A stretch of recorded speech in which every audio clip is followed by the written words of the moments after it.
بسم الله الرحمن الرحيم عبس وتولى أن جاءه الأعمى وما يدريك لعله يزكى أو يذكر فتنفعه الذكرى أما من استغنى فأنت له تصدى وما عليك ألا يزكى وأما من جاءك يسعى وهو يخشى فأنت عنه تلهى كلا إنها تذكرة فمن شاء ذكره في صحف مكرمة مرفوعة مطهرة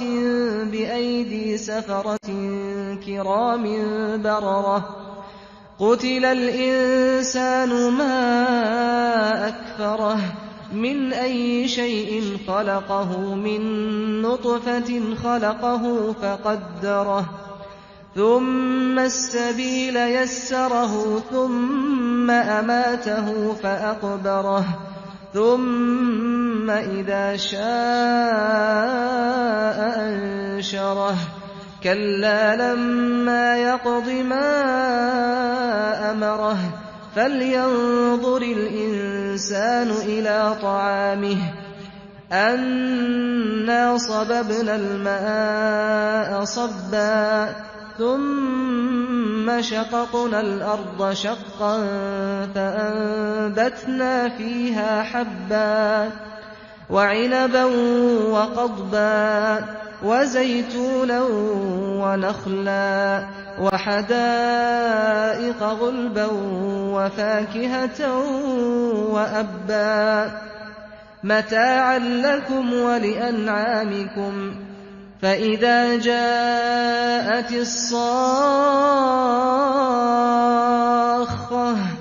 يوم يفر المرء من أخيه وأمه وأبيه وصاحبته وبنيه لكل امرئ منهم يومئذ شأن يغنيه وجوه يومئذ مسفرة ضاحكة مستبشرة ووجوه يومئذ عليها غبرة ترهقها قترة أولئك هم الكفرة الفجرة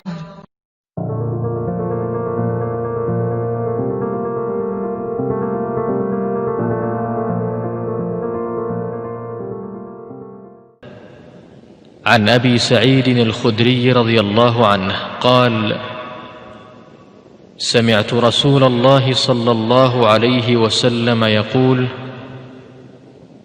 من رأى منكم منكرا فليغيره بيده، فإن لم يستطع فبلسانه، فإن لم يستطع فبقلبه، وذلك أضعف الإيمان. رواه مسلم.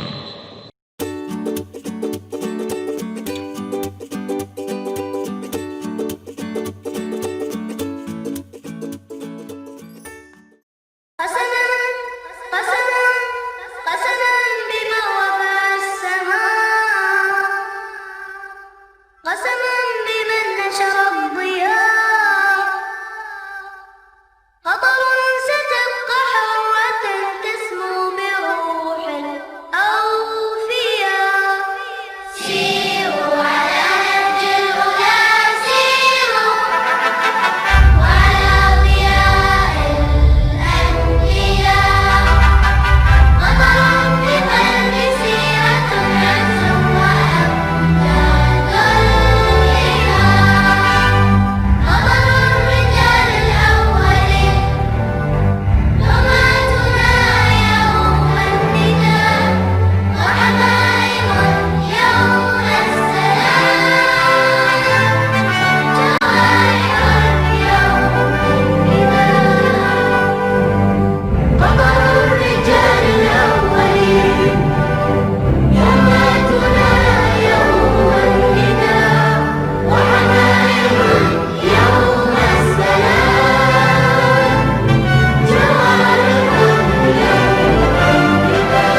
Good morning, dear students. It indeed is a pleasure to welcome all of you back to school. Cliché as it may sound, but a school is just a building without the students. And we are so happy to have you back. We are so happy to have our soul back in the school. Just for your information, I would like to share certain things which will take care of your safety, and we want you staying healthy always. As per the Ministry of Education, Higher Education Guidelines and Safety Regulations, the Cambridge School Doha reopened on the 1st of September. This is a new academic session, and we are really looking forward to having a successful year for all of you. Till further guidelines from the Ministry, for Term 1, teaching and learning will be a blend of classroom learning as well as remote learning. And I do hope that all of you enjoy both of them. As the school started in 2 phases, during the first phase, you all have come to school starting from 1st September according to the schedule which was provided to you. Each grade has been coming to school once at least, either on 1st, 2nd or 3rd of September. This is for making a smooth transition for you to get into the second phase, which starts on the 6th of September. On the first day when you came to school, the teachers were there to welcome you and also to share certain safety precautions and measures which you need to follow during this pandemic. Happy though we are to have you, but at the same time, like I said, we do not want to compromise on your safety in any way. Once you come to school and the preparation for phase 2 is happening, you will be divided into groups for phase 2. The details of which group you belong to has already been shared with you, and it also is being uploaded on the portal for the benefit of the parents for future reference. But we need to strictly adhere to the schedule which has been given to you, because as per the ministry guidelines, it is only 1/3 of the entire school strength which can come on any given day. And moreover, we don't want you coming to school if classes are not happening for you, but make use of the remote teaching and learning which will happen side by side. You also will be given an ID card or a color-coded card for your benefit to remind you which is the day that you're supposed to be coming and which is the group that you belong to. When you come to school in the second phase, starting 6th of September, please do wear your iCards or the color-coded cards which have been provided, so that it becomes easy for the security to help you and even the teachers to take care of you. So that is something which is mandatory and you need to do it. As per the ministry guidelines, all the students will be attending school minimum 2 days. And the remaining days, there will be online learning by way of videos or by Zoom lessons. For our school, from KG to year 9, we will be having video lessons on 3 days and 2 days physical presence in the school. Whereas for year 10, 11, 12 and 13, they will be coming to school twice, and the remote learning will happen by way of Zoom lessons being conducted as they were being conducted earlier. Just in case if you have not clarified certain things or you have doubts while watching the video lessons, like last year, a dedicated email ID grade-wise has been shared with you. You can write to your teachers on that email ID so that when you come to school, those doubts are cleared, or we will have an additional Zoom lesson for class-wise depending upon the queries that you have, so that you can be a part of that Zoom lesson and all the doubts can be cleared, because it is very important to clarify the doubts before we step ahead and learn something new. As you know, Group 1 for KG will be coming on Sundays and Tuesday, and Group 2 will be coming on Monday and Wednesdays. Year 1 to 13 will be coming on Sundays and Tuesdays. That is Group 1, and Group 2 will be coming on Mondays and Wednesdays. The days when you're not in school, lessons will be uploaded, videos will be uploaded, and you will be watching them and learning them. So do prepare a schedule for yourself and be ready so that you don't have any problems when you come to school. All lab lessons and science practicals for the classes will be arranged on the day the students or you are physically present in the school to take the most benefit of it, because that will not happen virtually. It becomes difficult. For year 10 and to 13, Thursday has been reserved as a day for the students to attend with prior request for more practical sessions in case if they want, and also a doubt clearing sessions, so that when you step in or when we get into the second term, you're fully prepared and geared for it. The homework will be assigned to you as usual by way of portal, which you need to complete and then submit or upload it. Assessments like CAS, quiz will be conducted online, but the term and exam, you will have to come to school for that, and a physical presence of the student is required. Attendance is compulsory for all classes as well as the exams which are there. An exemption for attending school is made for the students who are suffering from chronic diseases, or if their family members are suffering from chronic disease. But in this case, you need to have a medical certificate which needs to be submitted to the school beforehand so that we can make arrangement for you accordingly. These students will make use of the video lessons which are being uploaded, and the teaching learning will happen for them. Here I would like to make a special request to the parents. We are here for children, but we will not be able to do anything without your support. And here again, I would request the parents to take care of the following. In case your child is suffering from fever or any discomfort, please don't send the child to school, because it's not safe for him and it's not safe for the other children as well. As the school canteen is closed and we do not allow sharing of articles of food, please make sure that you are giving enough food and water to your child, which will take him through the day and he enjoys his experience here in the school. Also, the school opens for the students at 6:30. May I request the parents not to drop off the children before 6:30, because we want, when the child comes inside the school, there should be teachers to take care of him and make him comfortable. So please do not send in the children before 6:30.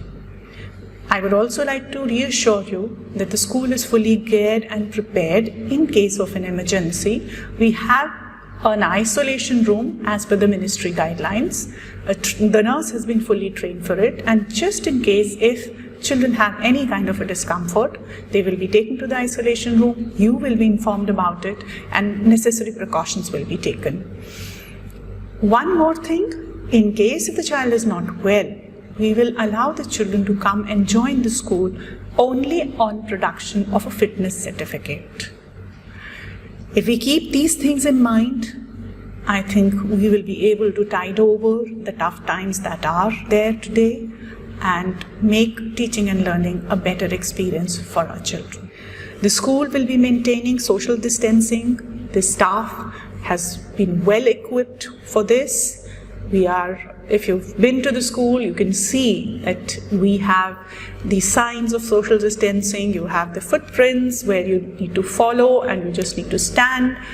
Also, you have all the teachers there to help you, to take you through, and the classes as well, according to the ministry guidelines, have been set up in such a manner that a proper social distancing happens.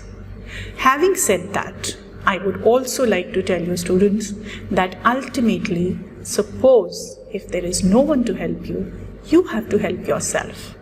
You, when you're alone, you need to tell your friend not to come close to you, because you want to be safe and you want your friend also to be safe. We are always there to take care of you, but at the same time, you also need to take care of yourself and help us out with it. Washroom passes have been issued to the teachers. These are disposable passes. So when you move out, you will have to take one of these passes, and once you've been to the washroom, once you come back, just tear off the pass and throw it in the dustbin so that you are safe.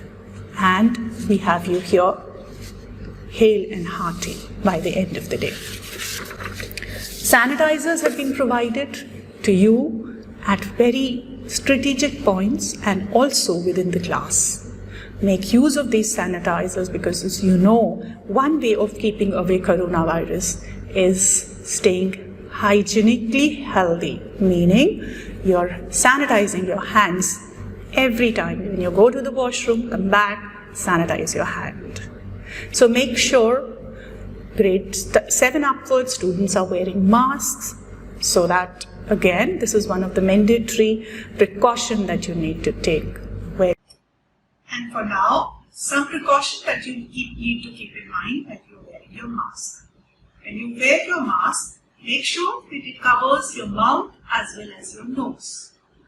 Your nose should be fully covered, as should be your mouth. Your mask should not be below your nose, because in this case, when you're breathing out, the germs come out, and when you breathe in, the germs get inside. So be careful that your mask is covering your nose as well. Another thing which you need to ensure is that your mask should not be hanging out like this. When you need to eat something, remove your mask, put it down, and after you've eaten, take it back and fold it across your nose as well as your chin. Another thing which you need to keep while you are wearing your mask is that you are not supposed to be taking it down here or taking it up right up to the hip. When you are following these precautions while wearing a mask, I'm sure you will be safe and sound. Your hands as much as possible, maintain social distance, and follow the rules which need to be followed. We love you all and we are proud of you. It's always immense pleasure to have you back. At the same time, we want you safe and sound. Thank you so much.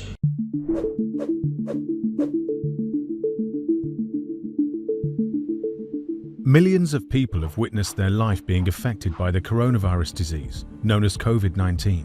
The clinical symptoms of COVID-19 patients include fever, cough, fatigue, with other symptoms such as headaches and muscle pain. Other serious respiratory symptoms can emerge as a result of the development of the disease, taking the form of the severe acute respiratory syndrome, or SARS. Based on the scientific evidence available to date, food is not considered as a vector of transmission of COVID-19. Also, the potential presence of the virus on food packaging is not considered sufficient to cause infections.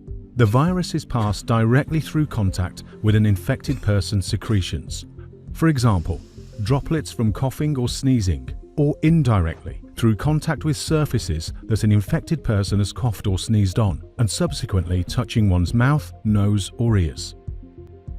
During this COVID-19 pandemic, it is important that measures are taken to prevent the transmission of the virus in all work environments, and that includes the food production sector. Measures are taken to protect workers and prevent their infection by the virus, to preserve the food production capacity and prevent transmission of the virus to the community, maintain and enhance the safety of food products handled in the food premises, and preventing the introduction of new hazards that may be associated with the additional measures related to COVID-19 management. 3 key prevention pillars are pursued in food production operations. 1. To prevent the introduction of the virus into the food operation and ensure that workers are not infected. 2. Enhance food safety management measures and adapt them to the requirements of the prevention of COVID-19 transmission, and in particular to the requirements of physical distancing. 3. Review the work organisation and management of human resources responsible for food production. The first pillar is related to the protection of workers and preventing the virus from entering these premises of food production. This can be achieved through preventing staff with any symptoms of COVID-19 or whose immediate family is affected by COVID-19 from accessing the food production operations, enhancing staff awareness and ensuring that staff and contractors report any symptoms and signs of illness and be attentive to them in an environment that promotes trust and avoids panic and anxiety, taking additional precautionary measures such as taking staff temperature upon accessing the food production premises. If a staff member was found to have contracted COVID-19 or is suspected to have contracted the virus, it is indispensable to inform the health authorities according to national protocols. The surface that the sick employee may have been in contact with should be immediately cleaned with the appropriate agent. The employee should be immediately sent home and told to follow national protocols for infected individuals. Any close contact within the food production operation should also be sent home. It is possible for employees suspected to have contracted the virus to return to work after 14 days, which is the incubation period of the virus if no symptoms have appeared. Those who were sick can return to work once declared cured by national health authorities. It is important to introduce and apply the precautionary measure of physical distancing as much as possible through a number of interventions. Apply spacing measures between workers such that the safe distance of at least 1 meter between employees is achieved, and adapt production lines accordingly. Redistribute employees in workspaces. Avoid situations where workers may face each other along food production lines. Take any measure that can prevent possible transmission of the virus, even from asymptomatic individuals, in the work environments, such as limiting the number of workers in a given food production area, assigning workers in different groups and limiting contact between different groups. The second pillar focuses on enhancing food safety management measures and adapt them to COVID-19 prevention requirements. It is important to reinforce good personal hygiene requirements for food operators, and in particular multiple and routine hand washing, before starting work, after cleaning duties, after handling waste, before and after handling delivered products and touching multiple packaging services of non-controlled origin, before and after wearing protective gear such as masks, after removing or changing gloves or when gloves are torn. Hand washing should use water and soap and should be thorough and last 20 seconds at minimum, rubbing all hand surfaces. It is possible to use approved hand sanitizers where the concentration of alcohol should be at least 70%. Food operators should maintain their regular protective gear, blouses, hair cover, boots where applicable, with added attention to their level of cleanliness.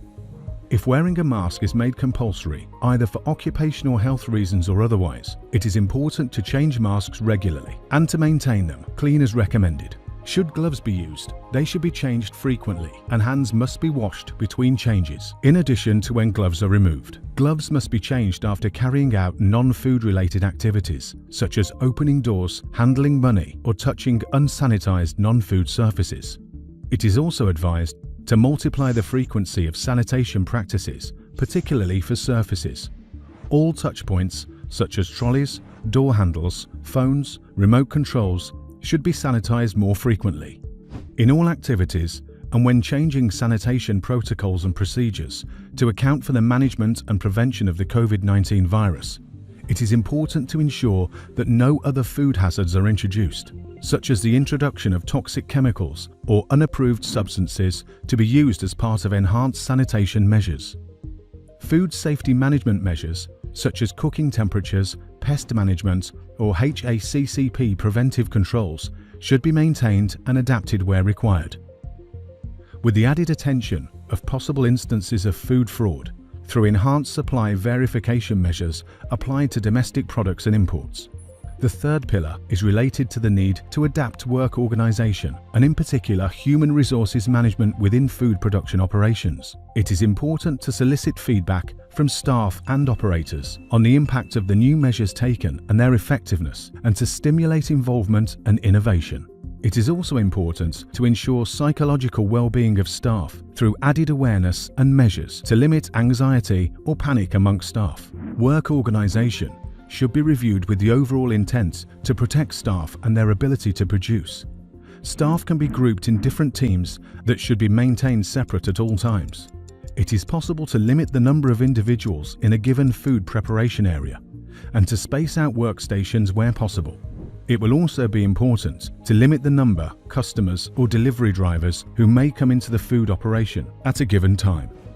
All resources should be mobilized to ensure food safety, to protect workers and to maintain the food production capacity at all times, and in particular during this pandemic.